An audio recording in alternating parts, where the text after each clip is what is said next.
For this astrophotography adventure, I set out to photograph a total solar eclipse. To truly tell the story of how I got here, we have to go all the way back to when I first started this hobby. I bought my first telescope in early 2017. A few months later, in August of that year, a total solar eclipse swept across the US. My friend Ryan and I drove up to a tiny town in Oregon to view it, and I somehow got decent images even though I barely knew what I was doing. Ryan captured these great film photographs of me and our group. Everyone knows total solar eclipses are special, but if you've never seen one before, you just can't fully prepare for the mental gymnastics your brain will witness. Words, pictures, and videos, including this one, don't hold a candle to the actual experience. All of the emotions you have are viscerally yanked out of you as you try to wrap your mind around what's happening above you. If you're like me, you scream, you laugh, and then you cry. And then, before you know it, it's all over. So when it was over in 2017, I knew that I wanted to chase that feeling again, but I had to wait 7 whole years. Fast forward to 2024 and it was finally almost time. I had been planning my Texas eclipse adventure for months with some good friends and my dad. I had everything booked, our campsite, a rental car, and even flights from California. And then this happened. With only a week to go, the forecast was looking horrible for Texas. I was heartbroken because all of my planning could be ruined by cloudy weather. I called my dad and asked what he wanted to do, thinking he wouldn't want to change his plans. But then he said, "This might be the only chance I have left to see this in my lifetime. Let's go for it." So my dad, godfather, and I decided at the last minute to change our flights from Texas to New Jersey and then drive to Vermont where the forecast was looking clear. To capture this eclipse, I wanted to photograph it as best I could.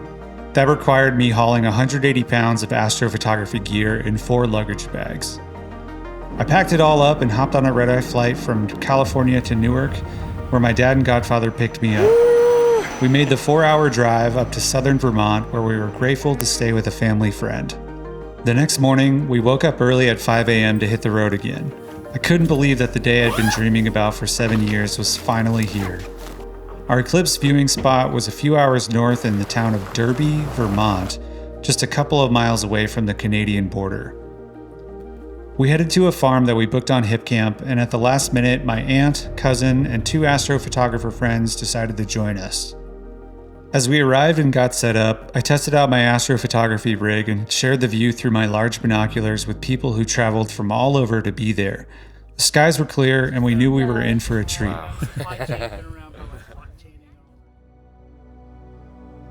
We watched the moon take its first little bite out of the sun, and then waited patiently for totality.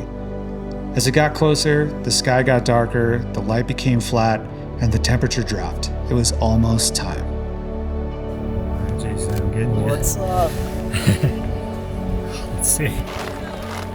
Oh, wow. HA 140. Yes. Incredible. Never shot solar in my life, so yeah, we'll see how the shots turn out.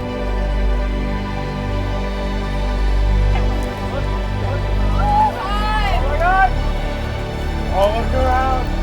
Oh my God!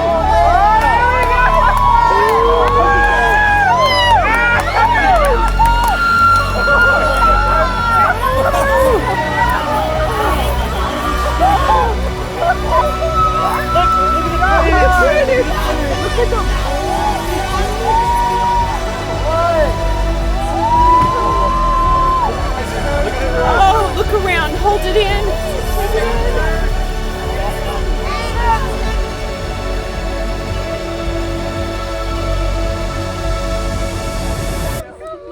Sunset.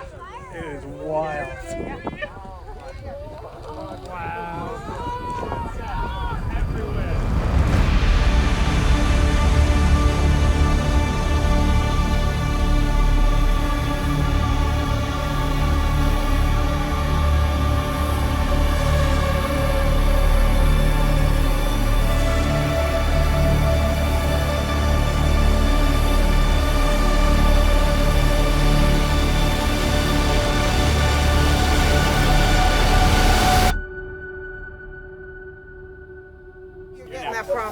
Oh my God. Insane.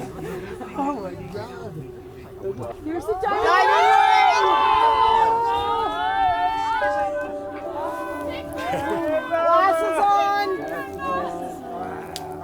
spent hundreds of hours preparing for this eclipse, trying to get the best possible image, from practicing solar imaging in my backyard to figuring out how to photograph it with multiple telescopes.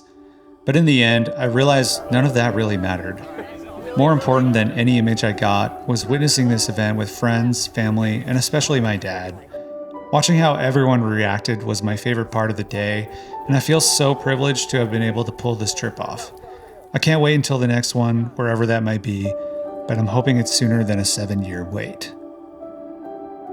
If you enjoyed this video, please take a minute to comment, like, and subscribe to my channel. I'm still a very small YouTuber, so any engagement really helps me grow and inspires me to keep doing this. Thanks, and clear skies.